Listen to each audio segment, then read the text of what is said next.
At that given time, already some years ago, quite some, it wasn't anything complicated. It was as simple as one can imagine. I was 20 and you were 21. What can you expect from such an age? Vulnerability through the strength, endless dreams through the narrowness of the knowledge, love through the weakness.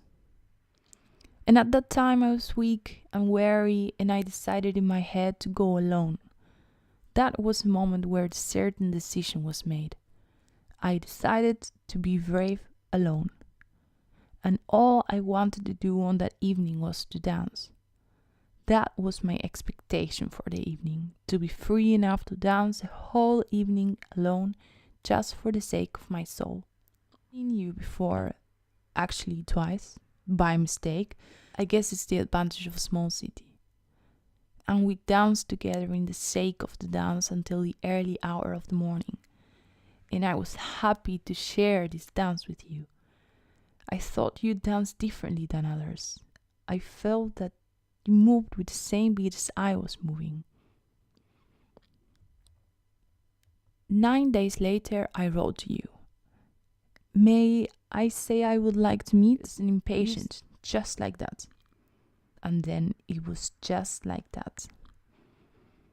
That was the moment where I think I was already in love, though I didn't accept it. When you came to visit me for the first time, then a lot in my head was planned. How to play the game of seducing. By the way, I make quite a lot of effort just for your information. Next half of the year seems to be a bit hazy. The soul was singing out loud, but the mind didn't cooperate. It's hard to recall rational memories further on. It is impossible to put the feelings into words. At that given time, I didn't believe that these feelings actually exist. And I do praise love in the youth. There is such a big amount of lack of experience involved, which helps to make the moment not as rational as it may happen in later years. That same lack of experience in the beginning of the relationship makes it so innocent and pure, only if you let it happen. And I guess we both did. Oh, and all those messages you wrote me, even though you have been these 7 years always the romantic one, I'm still sometimes trying you. Fragment from the writing 9th of January 2011. We stood in between the pillars, and there were no clouds, and there were no pillars. All 5 miles in between us. And there were none of the days left, and there were none of the miles left.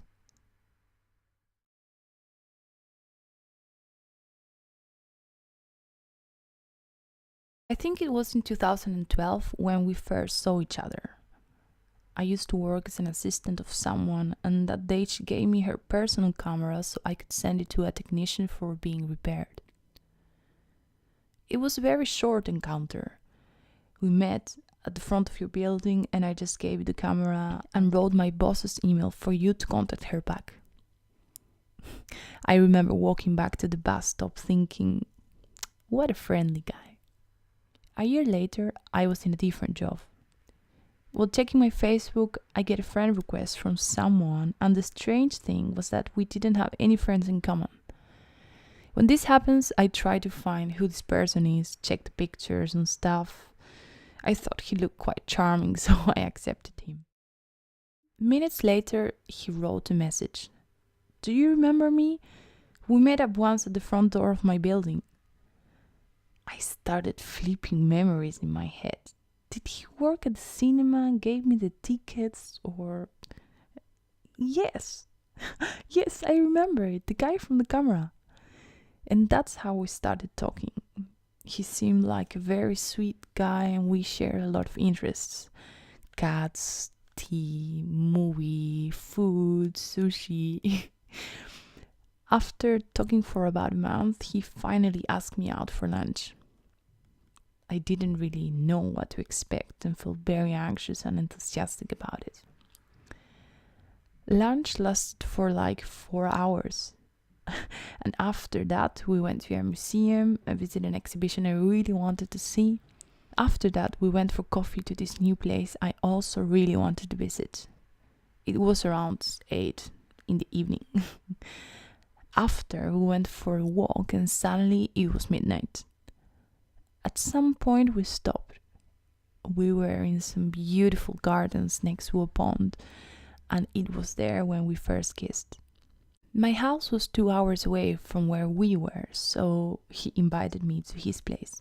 It ended up being a 24 hours date, which literally hooked us up still 4 years ago from that magic and awesome, unforgettable day.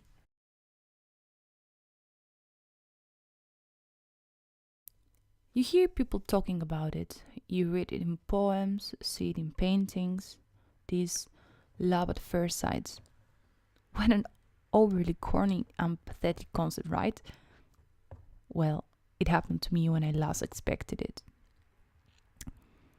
I was in Siem Reap, a city in Cambodia, about to already get into the bus to the next city, when a guy next to me just looks at me and says, "Hi." Since my bus was running late, we started talking a little. Something just clicked between us immediately. I stayed 2 more days in which we went hiking, watched sunsets, explored old temples. Then I had to leave in a completely different direction than him. He gave me a little necklace with a small piece of coconut shell shaped in the sun. Half of it. The other half he has. Yes, I know, it's so incredibly corny, but I never had that many butterflies in my body. I thought of it as a little travel romance, nothing more.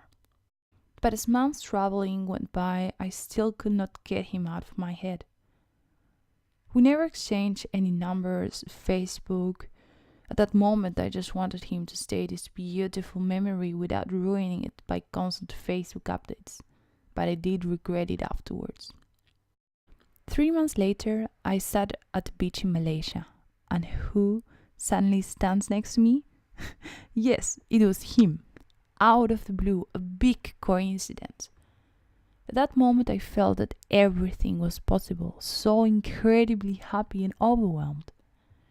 We continued traveling together, but unfortunately, we had to return to our home countries after a while.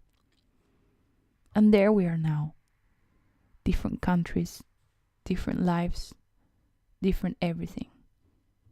We visited each other, but we know that currently it is simply not possible to plan anything together. I am in a new relationship, and he is as well. But we both still wear those necklaces, I guess as a constant reminder of freedom, happiness, and love. It was a lazy autumn evening when she suddenly rang my bell. Standing there in the hallway, a pretty girl I have never encountered before asked for an inflation foot pump. She was passing by and sleeping at my neighbor's place. As magic was at work, I had brought my old pump from my parents' place just the weekend before. And as my help was appreciated, I was invited to join their DVD night. I was attracted to that blonde stranger from the first sight, so I was all in. The next days were different than both of us had imagined. She stayed far longer and I worked far less than planned. Love had catch us cold, and it felt as if we had known each other forever. For some reason, we are not together, but we're still being friends. I visited him 4 months ago. He knew my mother passed away in that time, but he did not say any comfort words, but just singing a song with a guitar made by himself. After the song, he said to me, "Do you remember this song? We wrote it together." "Of course," I answered. The name of the song is A Hippo with Sorrow, and the lyrics were from one of my poems, and he composed it. From that moment, I do know, we both love each other. Honestly, my first impressions of her weren't that good. At first, I was kind of annoyed by her. She was acting very uninterested with basically everything and acting all cool in a way that made me forget her very quickly. Later on Thursdays at the Minerva dinner, I was frequently with a group of people and she was in it there as well. Apparently, I made a good first impressions of her though, which surprised me. She kept on falling back on things I said when we first introduced. But yeah, she proved me wrong, I guess, because she was the last person I expected to have an interesting conversation with. We didn't talk much though in the group. I had more frequent talks with other people, but at least the conversations we had were interesting and fun. But a few months went by like that and we developed a friendship. By going on excursions, I really started to get to know her really well and discovered that there were so many things on which we had a common ground. That was when I might have felt something for the first time, but this feeling was probably overwhelmed by all the other impressions on the excursion. A week after the excursions, my heart stopped while she walked in the room and I was just startled by her presence. This was when I first realized I was in love, but knowing this was very hard though, because one of the things I discovered about her was that she was probably more attracted to women than to men. At some point, I just admitted that I loved her even though it would probably not work out. She admitted she was indeed more into women, but she respected me for saying it anyway. We are still friends and our friendship didn't change. When I had this small exhibition at the bar, there were different performances as well. It was a weekend full of music in the center of Groningen, all because of the Eurosonic Festival. At the same time, I just moved there, so I finally had the freedom to discover Groningen at night. I have to tell you, it was amazing. I listened to so many young musicians. At a certain moment, a group of foreign guys starting to improvise. It kind of sounded like jazz, but I wasn't sure. If I closed my eyes, I could still hear them playing. When I looked up, I made some eye contact with the pale guy who was playing the bass guitar. Two bright blue eyes stared at me beneath his wispy hair. After a great applause, the guys took a small break to drink some beer. Without even thinking, I walked to the guitarist and started a small conversation. We introduced each other, and when we were shaking hands, I was caught up in the moment, or actually in his eyes. I almost forgot to let off his hand. We both smiled. Before I knew, I would visit another performance of him the next evening. We talked about everything, and I really felt some kind of strange connection with this guy. He introduced me to all of his friends as well, and I became a bit shy. They weren't so nice to me and even hugged me at the end, like a group hug. Was this for real? I know, I've seen too many movies, but everything was going great. I started to like him. A lot. But after a couple of beers, he wanted to kiss me, and I just couldn't. I didn't dare to kiss him because he was a little drunk.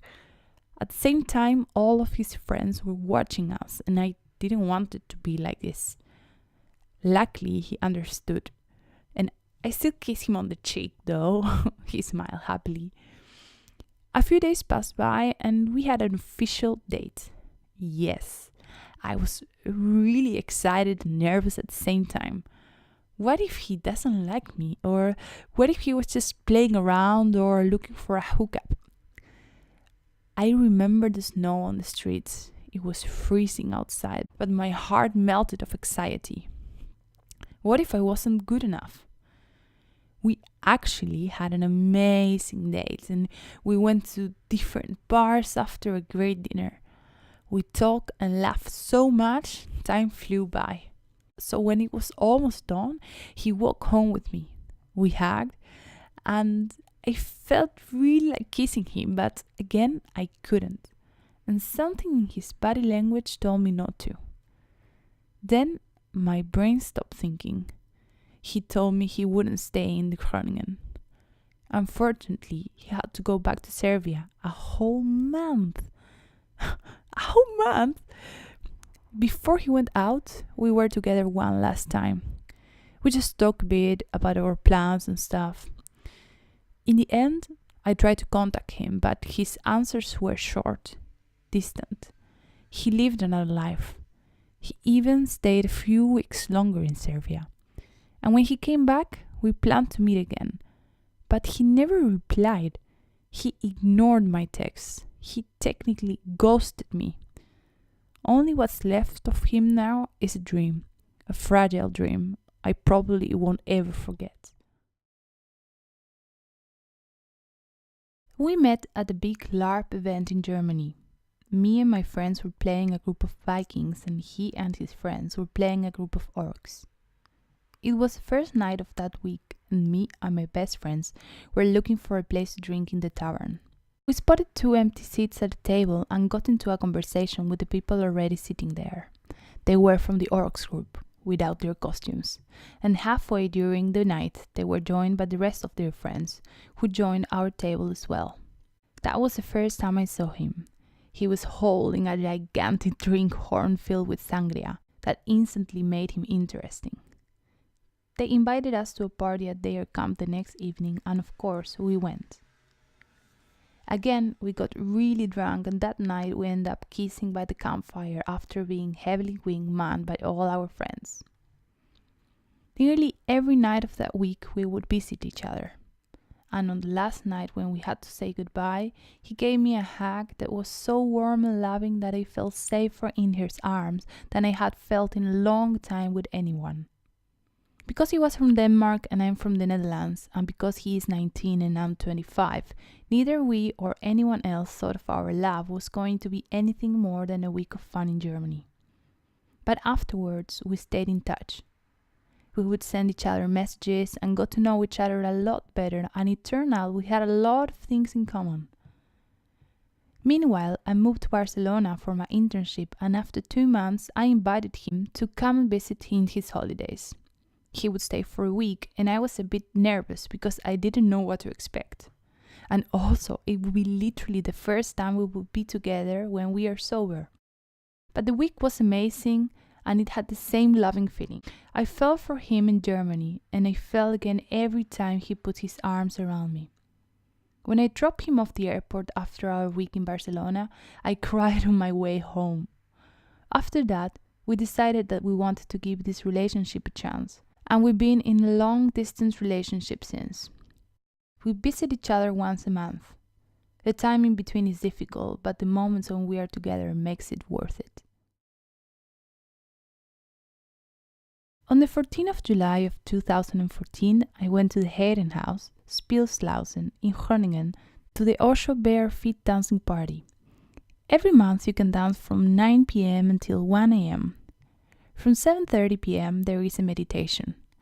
At approximately 10 p.m. they serve a delicious vegetarian meal, and you can also see a video of Osho from 9 till 10.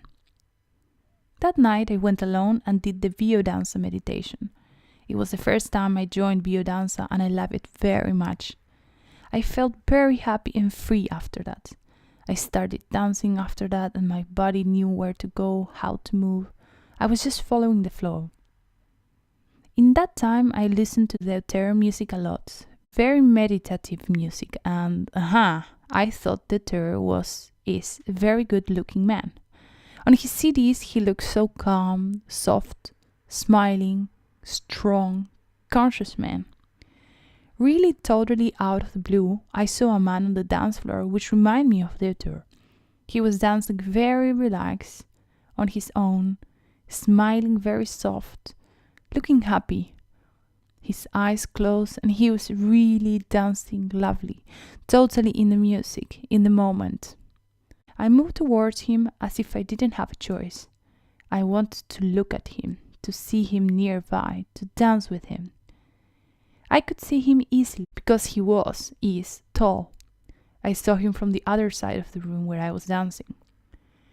After a while we danced together, and I loved it, and he was looking as if he liked it too. We hardly spoke with each other.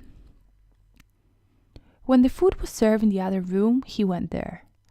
I didn't want to follow him directly because it might look so obvious that I was feeling heartbeats. After a while, not too long, I went there and very soon he was standing next to me. He offered me a fork, but I said no thanks because I wanted to eat with my hands. But later on it was so much more convenient to use a fork, so finally I got one of him. We started talking and were eating together, standing. I was too nervous to sit with him. I don't remember our talking very much, but he does. He was looking for a relationship via dating sites and he didn't want a very young girlfriend and also not with children. So one of the first questions, I remember that one, he asked me what was my age. I was 43 years old by then and he was 55, but I have 4 children. We were both very surprised that we had a lot in common. We didn't speak about that all but some. We both played the violin. We both love walking, cycling, nature, meditating, vegetarian food. We didn't talk too long and started dancing together again. After a while there was a slow song and I really wanted to hold him. I asked him if he was alright with that and he said sure and liked it too. Then I could really feel his hug and we were really holding each other very close. I was very much excited and shivering. Then I knew he was feeling the same.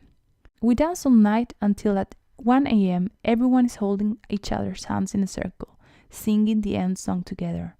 I was holding his hands. In the end, I was talking to a DJ. I knew her. Art was going to leave, but came to me to ask for my number. Of course, I gave it mine. When I came home, I went to my neighbor. I saw she was still awake and we were talking and talking about my love. Then, at approximately 3 a.m., I got a message from Art that he really liked the evening together. I told him almost the same. Then he said he wanted to see me very soon. He wanted to check if we would still like each other outside the dance floor. He came, I think, 2 days later and, well, we both felt the same. Bingo! This story is ongoing. Happy me. Of course, travels everywhere, but we challenge each other.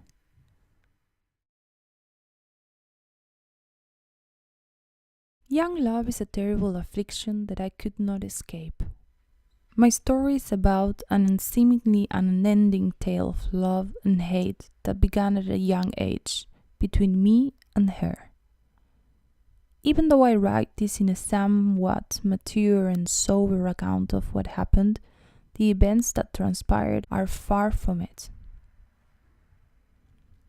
About 7 years ago, in a country that stigmatizes and punishes any kind of premarital affections, I find myself falling in love with a beautiful girl whose lively attitude is only belifted by her free spirit. Regrettably, I will soon find out this happy exterior mask is a very troubled and neglected child. Our story begins when we and my close friend Bam start spending a lot of time with this particular girl. As we get to know each other a little more, the attraction between us couldn't be ignored, but there was an obstacle keeping us apart. At that time, she was in a relationship with another. As a few weeks came past, the inevitable happens.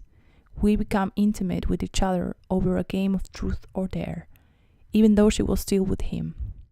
With this little encounter, we open a gateway to betrayal and deception, yet to be closed by one of us. That didn't bother us at the time, but soon we couldn't get enough of each other. He had to go. I won't get into the unpleasantries too much because there is yet much to come. After some regrettable acts that followed after us sneaking around, he was gone and she was mine. The time that we actually spent as a couple was to be extremely short-lived because she couldn't do anything except trying to create unrest, as was in her character, and I accepted that. Conflicted begins when she demands something unreasonable. Dee has been my friend since childhood and I want them to be friendly, but she wouldn't have it. They began to despise each other and she gave me an ultimatum. It was Dee or her. Torn in half, I cannot decide. Even Van was lured into this case, but with no effect. What pushed me to tell one of my closest friends to fuck off was of midnight calls between me and her. She had become suicidal, something I wasn't prepared for at that age. She would call me on my phone asking for reasons to keep living, threatening to cut her wrist or hang herself. She toured many times, but couldn't see it to the end. I was crushed seeing her this way. Thinking I couldn't bear her loss or even have her blood on my hands, I did what she asked me and excommunicated Dee. At this point, I have known her for about a year or so, and things seems to be going well. Her suicidal tendencies had passed for now, but she grew impatient and easily agitable. Peace was never meant to last between us. On an ordinary day, she began to fly over an argument about something insignificant. In her rage, she makes a little bit of a scene and then takes off. On the same day, we had plans to go to a party together, but I received no word from her. I knew she had to be there, so I show up there and wait for her. I see her entering with Bam and walk towards them. I look to her to continue our earlier conversation in a civil manner, but she gives me a cold look and walks away without a word. A response I wasn't expecting. Confused. I go to Bam, who avoids the topic suddenly and takes me to get a drink. She joins us outside but still won't talk to me. Sick of this tantrum, I decided on a change of scenery. I take a stroll and return to them to face the greatest cliché yet. My young love cheating on me with my closest friend, Bam. I wasn't enraged or even sad. It was a strange sense of absence. Soon, the absence turned into griefs, and I hid myself till she left. My faith in her was shattered that night, never to be the same again. Some would say our story ends there, but if only I was wise enough to stay away. I tried to keep my distance, but I couldn't manage. We had my mutual friends and roomed the same social group. We were growing up and had to act like it. In an attempt to be civil, we spoke to each other. Soon, small talk was replaced by actual conversations. Conversation turned into sex somehow. It was never the same though. I could never forget things she has done, but in a desperate craving for warmth and passion, I return to her on occasions, and the other way around. It can only end in ruin, but we keep returning, only to be reminded of disappointment and heartbreak. This is a story of how we both found our special person in each other at the exact right moment. How it all came to be this way is truly something that we still wonder about every so often. We lived our whole lives up until about 2 years ago in our little hometown where it's quite impossible to avoid anyone. All of our friends were mutual. Everyone went to the same old places all the time, and yet we didn't meet until, well, the last possible moment we had for our story to happen and then be written by me today. I was living abroad at the time, but a feeling pushed me to pack my belongings and go back home to that same little town for an indefinite time. We can call it a midsummer rush or just fate. It was warm and sunny, and there was a festival happening in the neighboring country, so my friends and I hopped on a bus to get there. It was a warm August night, and I met him near the beach where the music was booming. I wasn't searching for anyone, or so I thought. Nor did I know I would be living now in the most whimsical place with him on the other side of Europe. He introduced himself in a way that intrigued me, but I didn't think much of it at first. 2 weeks later, at a happening similar to the former, we met again. This time, I thought more of it. I believe in coincidences as signs. We exchanged numbers, but also looks. I thought to myself, this is something intriguing. After all, most people just ask you to add on social media. Numbers are kind of old school now, right? On my journey back, I got a message from him.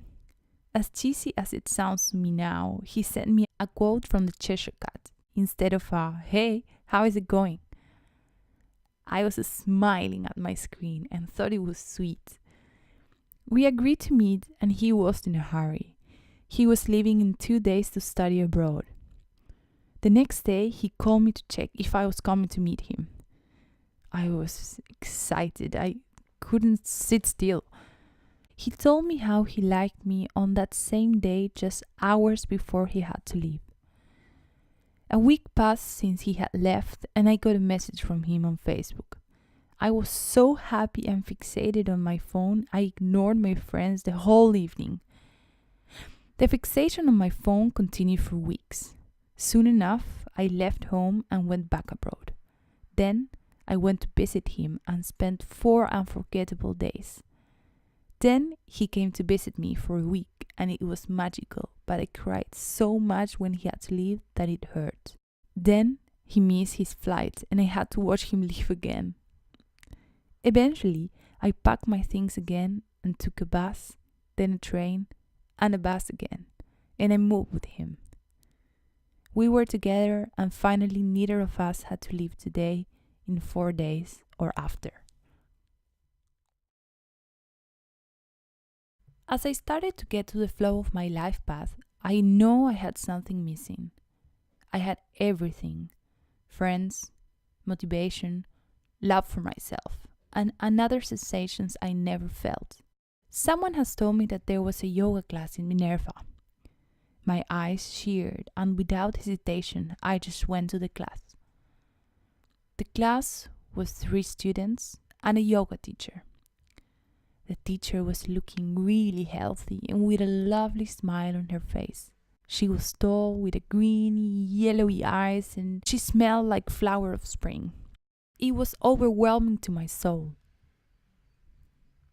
As the end of the class came to an end, I felt really peaceful with myself.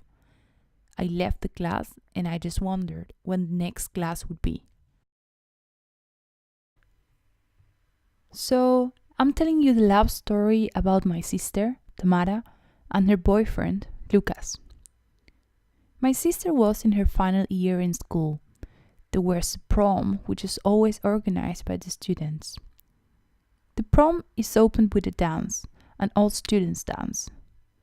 My sister danced with her cousin, David, and my sister's classmates danced with Lucas. They were just friends. Lucas was very interested in my sister, but he thought she's together with David. Before this happened, my sister once went out to a disco where she met Lucas, and she also liked him. But every time when David comes around, Lucas goes away. So my sister was a little bit depressed. One time, they talked again at the party, and then David came and crushed them again. Then Lucas said, "Oh, it's better I go now. I don't want to disturb you with your boyfriend."